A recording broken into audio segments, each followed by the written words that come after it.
Good morning, everybody. As you can see, I'm masked up in the gym here on the bike, getting my legs warmed up. Got a little bit of quad and ham training today, and deload's over, so we're gonna get back to pushing some weight. Didn't last very long. Kind of by design, kind of by not. But I always say tentative when it comes to my workouts because nothing is set in stone, right? Pre-planning is great, but sometimes you just have to throw that out the window. So, what's on the menu today? Leg press. We got some pendulum squat,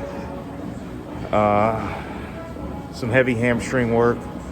And we're just gonna keep cooking the legs until they become something decent. Chicago Pro over the weekend, great show.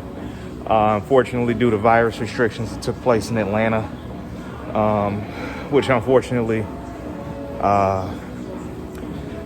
messed with a lot of Illinois athletes' plans. Shows can be expensive, so anybody that was competing or planning to compete at that show, sorry. Unfortunately, the virus has changed a lot of people's way of life. Look at me. Look at a lot of people. We're all in the fucking gym training in mass, but whatever. So we're gonna keep pushing and see what we can squeeze out today. Probably leave a few reps in the tank.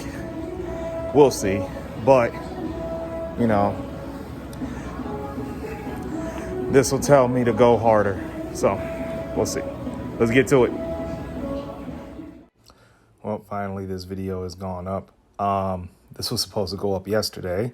Unfortunately, that didn't happen due to the fact that iMovie wants to be a little bitch on my Mac and not want to compress anything. So, here we are editing on the phone and going over Monday's leg day, which turned out to be a very good day. Started off with some standing leg curls. Again, this is going to be my not so secret weapon to developing some big ass hamstrings. At least one of them. I got another one that I'm going to show on Thursday, Friday, possibly. But in any event, a lot of tension on this one, right? So it's only one cable. It's not a complete pulley system, right? It's only one cable. So basically think of the tricep press down, but on a leg curl. So you can imagine that the tension is high. Try to work up to reps in reserve, but as you can see right here, kind of shit the bed on that. I think I got about 6 each leg. Again, I think. And I figure if I can get pretty strong on this exercise, there's not a hamstring exercise that I can't do that I can't be relatively decent at. So with that being said, I really like this variation. Trying to lock my hips into place. It is kind of working. I'm really concentrating on keeping my pelvic bone where you see the quote unquote gig line of my sweatshirt. I'm trying to keep that pressed down into the pad and not have it move and not have my hips shift to help with the weight. They probably are a little bit, but that's more of a subconscious thing than anything. So worked up to a heavy set, then did 2 back off sets just to pump some more blood into the muscle and get the hamstrings nice and toasty to act as a natural knee wrap for some moderate heavy quad work that I went on about with on this first quad exercise, the leg press. So trying to carry it deep as possible. One big reason why I do a lot of these videos is that I consider a lot of this quote unquote game film. So when you're a football player, you look at game film to get better. When you're a bodybuilder, you look at how you're performing these repetitions to make sure you're getting the most bang for your buck. So I would like to, in my mind, in our mind as lifters, you would like to think that you would need something like this. When you video a set, you probably should always keep in mind that you're going back to review your form in these exercises, and you want to make your reps standard across the board, right?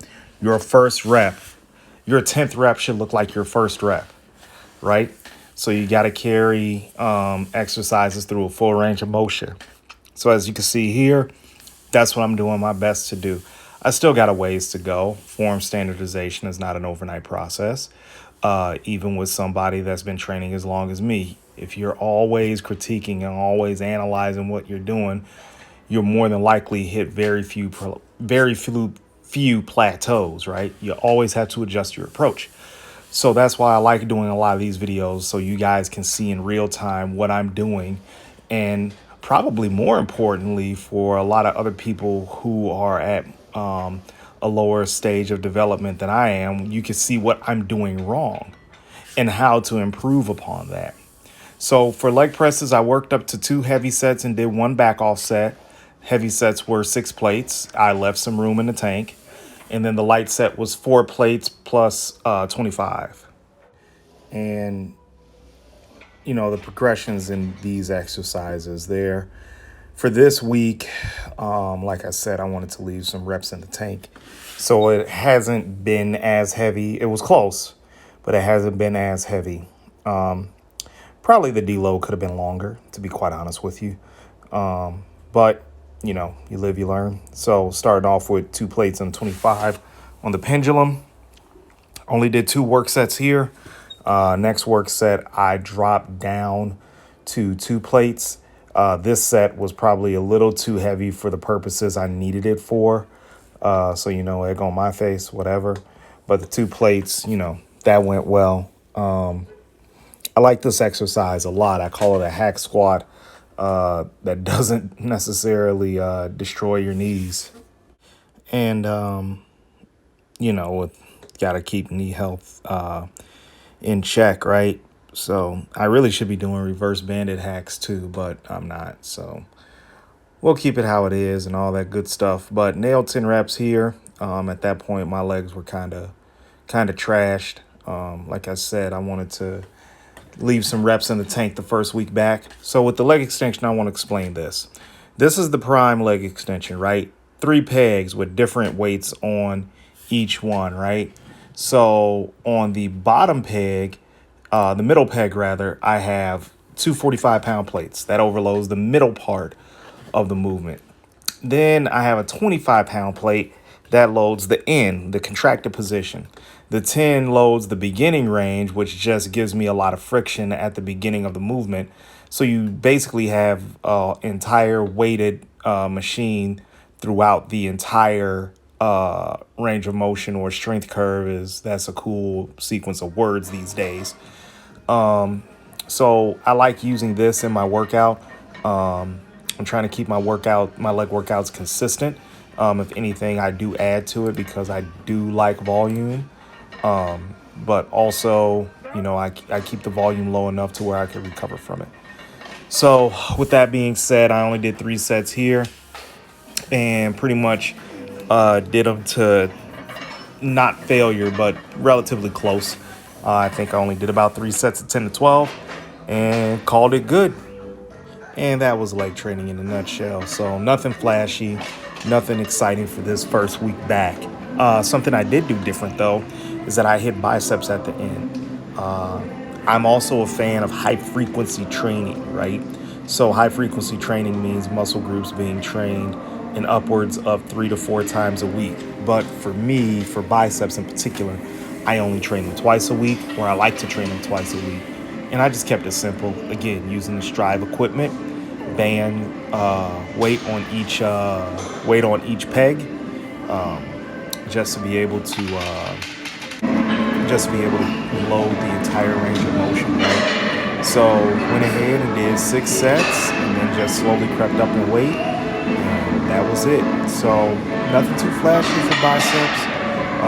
Keeping it textbook, keeping it breezy, I suppose, and we're letting the good times roll. So thanks a lot.